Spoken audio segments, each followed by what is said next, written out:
Greetings, my brothers motor cynicists.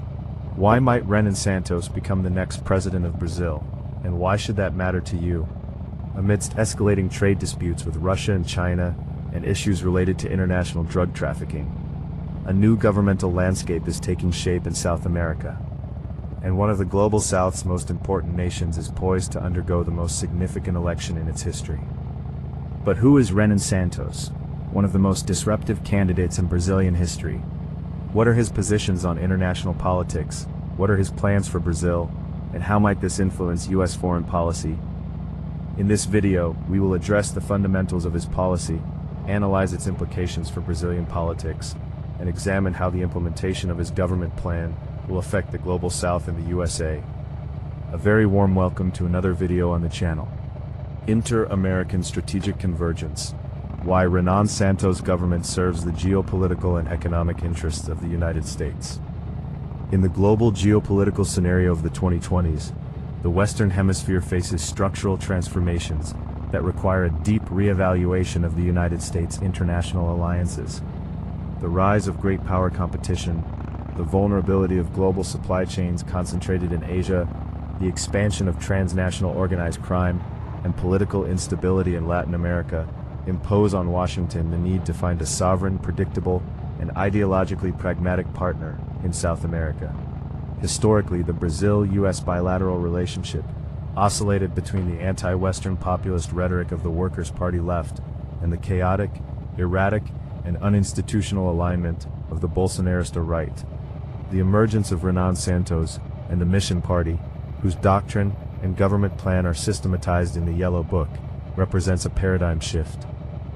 By proposing to overcome the New Republic and found a pragmatic, productivity-focused new state, Renan Santos positions Brazil not as a passive partner, but as a regional power capable of guaranteeing economic stability, hemispheric security, and technological autonomy aligned with Western interests.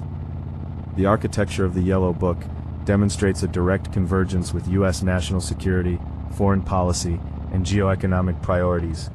Across its three parts, new state, base reforms, and country of the future, Renan Santos' platform systematically addresses Brazil's greatest institutional, fiscal, and security bottlenecks.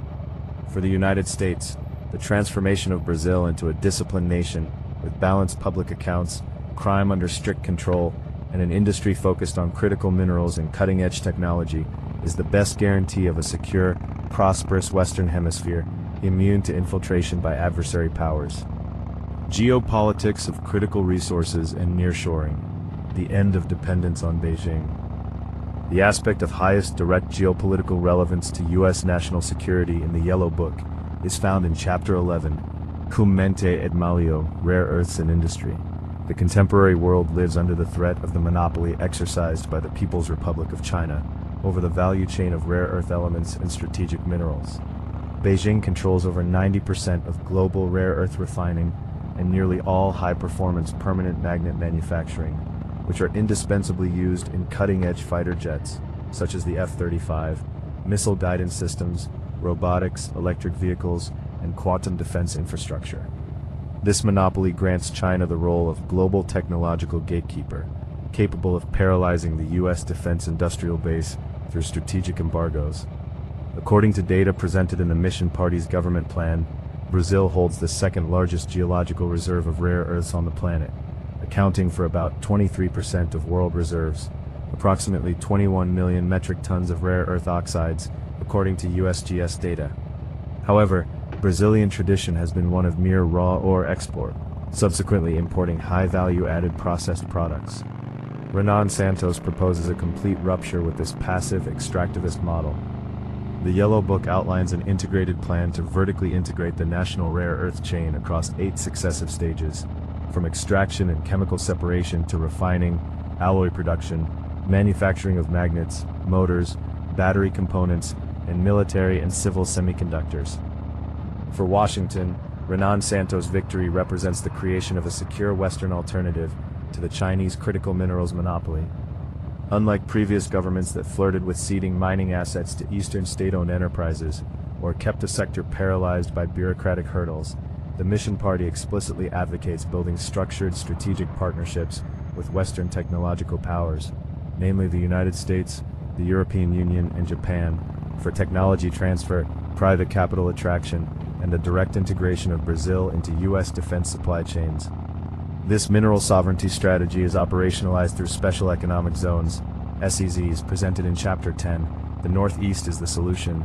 The Yellow Book provides for the creation of thematic SEZs with differentiated tax regimes and streamlined license approvals within 15 days. Among these, the creation of the Defense SEZ in Sao Paulo and Minas Gerais axis stands out, aimed at developing cyber defense, autonomous systems, and aerospace technology under joint governance with the armed forces.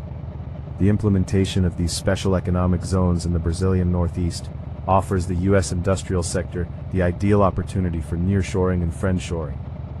Rather than relying on vulnerable supply lines in the South China Sea, U.S. technology, clean energy, and defense corporations find in Brazil a cost-competitive environment with abundant renewable energy, wind and solar, and a privileged geographic position in the South Atlantic, under an administration committed to protecting intellectual property and securing Western industrial supply.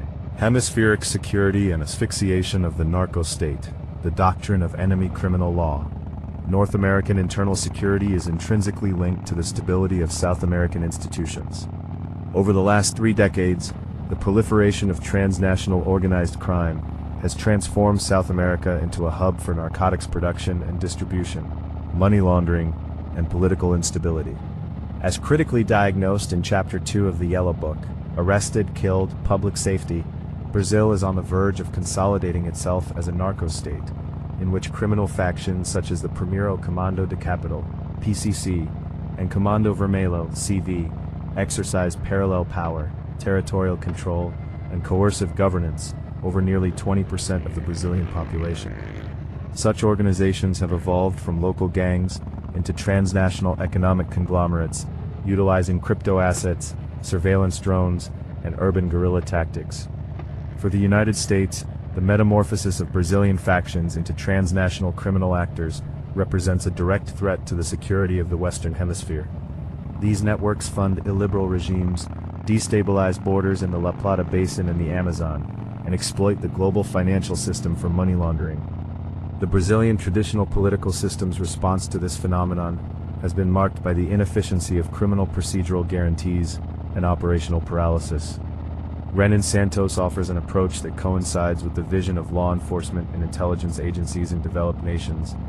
The Yellow Book proposes formally abandoning criminal procedural guarantees in the face of organized crime and adopting enemy criminal law, Feinstrafrecht, formulated by Gunther Jacobs.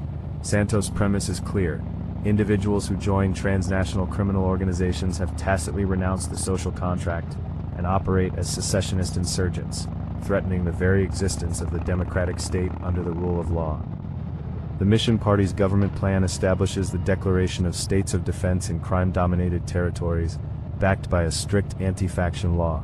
This legislation will allow the judicial banning and administrative dissolution of entities infiltrated by organized crime, the revocation of political and civil rights of individuals proven to be associated with factions, the reversal of the burden of proof in the confiscation of assets from faction members, presuming the illicit nature of the assets, the concentration of trials in specialized federal courts with specially protected magistrates, the absolute isolation of criminal leaders in federal supermax prisons located in remote regions, inspired by the Salvadoran CCOT model, with electromagnetic shielding and continuous biometrics to eradicate the command of crimes from inside prisons. Beyond penal overhaul, the Yellow Book outlines a modern operational border control apparatus.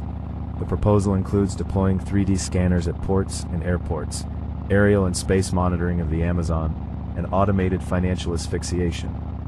For the United States, the execution of this plan under Renan Santos' presidency means having a government in Brazil determined to eradicate the primary hubs of global drug trafficking in South America. A Brazil relentless against organized crime neutralizes transnational illicit financing routes, prevents the Amazon from becoming a sanctuary for narco-guerrillas, and restores state sovereignty across the entire national territory. This stance stands in sharp contrast to the approaches of previous governments, providing the U.S. with a reliable operational partner in combating transnational crime. Fiscal responsibility, the end of patrimonialism, and economic predictability. Brazil's macroeconomic stability is the pillar supporting the security of U.S. direct investment in the country. Historically, the U.S. maintains the largest individual position of foreign direct investment in Brazil. However, chronic fiscal uncertainty, state bloat, economic interventionism, and the inefficiency of the Brazilian public sector create high-risk premiums, exchange rate volatility, and distrust among Wall Street investors and multinational corporations. The Yellow Book devotes its first part, New State, and second part, Base Reforms, to radically restructuring the economic incentives of Brazilian public administration. In Chapter 1, A Bitter Medicine, Fiscal Adjustment, the government plan starts from the realistic diagnosis that the Brazilian state is in a structural fiscal crisis, with gross public debt reaching critical levels and unsustainable growth in mandatory spending. To resolve the problem that successive administrations ignored, Renan Santos proposes the approval of a fiscal balance constitutional amendment right during the government transition period.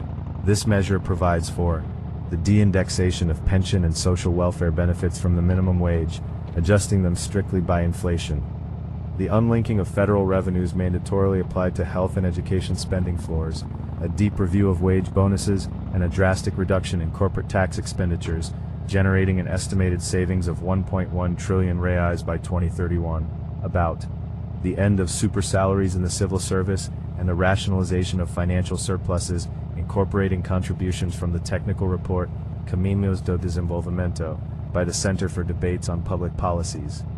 Parallel to fiscal austerity, Chapter 5, Productivity through Citizenship, introduces a historic overhaul of the Brazilian welfare system. The Mission Party proposes the progressive replacement of the passive income transfer model, such as Bolsa Familia, with the Citizenship Fronts program. Under this new arrangement, working-age beneficiaries will be engaged in work fronts to provide public services and local infrastructure, linking social support to re-entry into the formal labor market and increasing labor productivity. Another unprecedented institutional advancement for the business environment is the replacement of historical patrimonialism with the managerial responsibility law, detailed in Chapter 4. The Managerial Responsibility Law creates the Federal Public Management Commission, a technical agency attached to the Ministry of Finance, inspired by the independence of the central bank, tasked with auditing municipal spending efficiency in real time. Furthermore, the law links party and electoral fund allocations to local managers' objective performance in meeting socioeconomic targets, such as sanitation, education, and health, penalizing inefficiency with fund withholding and the disqualification of poor managers. Complementing the Managerial Responsibility Law, Chapter 3, Who Pays the Band, Federative Pact, proposes the Great Municipal Consolidation, which will reduce the number of non-viable Brazilian municipalities from 5,570 to approximately 1,656 via mergers based on technical criteria of fiscal autonomy and geographic contiguity. This measure eliminates duplicate, costly, and inefficient administrative structures that drain billions from the public budget. For the U.S. government and private sector, these reforms signal the birth of a fiscally solvent, predictable Brazil guided by private sector managerial metrics, eliminating the risk of fiscal default, microeconomic deregulation, bureaucratic simplification, and the end of patrimonial spoil system, make Brazil the safest and most attractive destination for U.S. capital in Latin America, overcoming decades of regulatory uncertainty. Pragmatic foreign policy and solvent regional leadership. Brazilian diplomacy under recent governments oscillated between alignment with the anti-Western bloc of the Global South, manifested in veiled support for authoritarian regimes in Latin America, and a diluted critical stance toward international revisionist actors, and a populist isolationism lacking a clear strategic agenda. This diplomatic instability opened space for the expansion of non-Western powers' political and economic influence in South America. In Chapter 13, Powerful Brazil, Foreign Policy, the Yellow Book rejects both existential underdevelopment and ideological submission. Renan Santos's foreign policy vision is based on affirming Brazil as a sovereign regional power and natural arbiter of Latin America. The document clearly embraces the country's continental vocation, whose territorial scale, population exceeding 200 million, and clean energy matrix warrant an active leadership role in the Global South. Renan Santos's diplomacy directly serves Washington's long-term interests, through the following strategic factors. Latin American stabilization. The Yellow Book defines Brazil's priority mission as assisting and leading neighboring nations in the transnational fight against organized crime and drug trafficking. A strong and proactive Brazil acts as a stabilizing shield on the continent, containing humanitarian and security crises in the Amazon basin and the Andes before they reach global proportions. Rejection of anti-Western alignments. The Mission Party's doctrine is rooted in economic pragmatism and the defense of Western civilizational values such as the rule of law, private property, and the market economy. Renan Santos ends the era in which Brazilian diplomacy served as a platform for anti-American rhetoric, replacing ideological alignment with technical, commercial, and defense cooperation founded on concrete mutual interests. High-level technological and energy cooperation. By positioning Brazil as a global exporter of agricultural and computational inputs, Chapter 12, Granary of the World, as well as a hub for green hydrogen generation, the mission government establishes an equal-to-equal partnership with the U.S. in energy transition and global food security.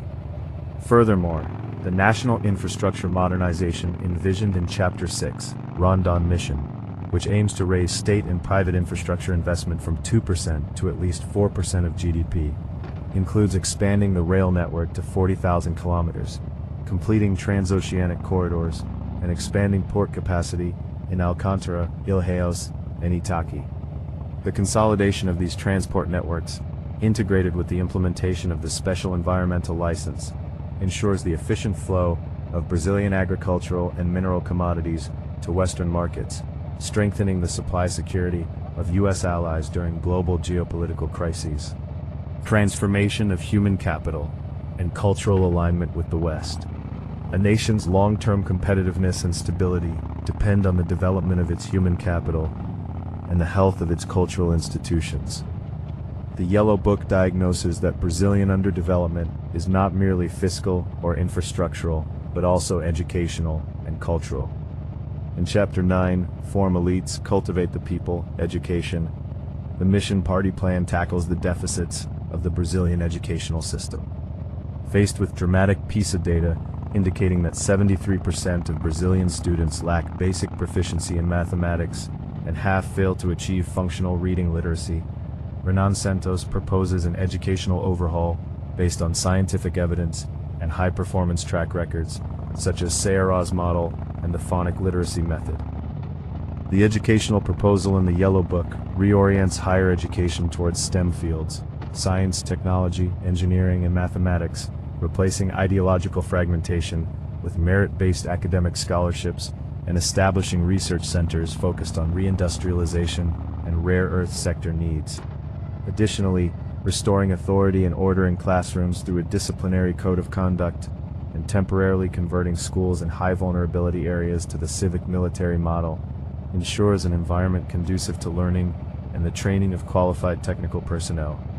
In the cultural and institutional sphere, Chapter 8, No More Longing, Chega de Saudade, the platform establishes the remediation of funding distortions in the Rouanet Law, the merger of the Ministry of Culture with the Ministry of Education for educational integration, and unyielding opposition to state regulatory measures that restrict freedom of expression and a free press. This transformation of human capital and the restoration of civic discipline produce a highly qualified workforce equipped to collaborate with high-tech industries, R&D centers, and U.S. corporations operating in Brazil. A Brazil with the youth educated in STEM, immune to political extremism, and engaged in technological production, becomes an autonomous innovation hub, complementary to the United States economy. Conclusion. The strategic partnership for the 21st century. A detailed analysis of the Yellow Book demonstrates that the election of Renan Santos to the presidency of the Republic offers the United States a historic opportunity to build a solid alliance in the Western Hemisphere. Unlike past governments that vacillated between fiscal populism, diplomatic anti-Americanism, and public administration inefficiency, the Mission Party's project presents a state doctrine grounded in fiscal discipline, the rule of law, total war against organized crime, and strategic industrial vertical integration. By breaking the Chinese monopoly on critical minerals through sovereign exploitation of its rare earth reserves, making special economic zones available for the nearshoring of U.S. industry, eradicating transnational criminal networks through enemy criminal law, and restoring Brazilian macroeconomic stability, Renan Santos fulfills the promise of a developed and sovereign Brazil. For Washington, the success of the government plan contained in the Yellow Book means the emergence of a prosperous, orderly tropical civilization aligned with the values of economic freedom and security that underpin the Western world. Renan Santos thus consolidates himself as the Brazilian leader capable of transforming the country's latent potential into a strategic partnership with the United States in the 21st century. Very well. We've reached the end of this video dedicated to the philosophical and sociological analysis of themes relevant to modernity. If you enjoyed the video, please hit the like button. If not, I'm still grateful you made it this far. If you feel something was left out or presented incorrectly, or if you'd like to share your own point of view, please leave a comment. It would be most welcome. If topics like this interest you, please consider subscribing to the channel. See you in the next video.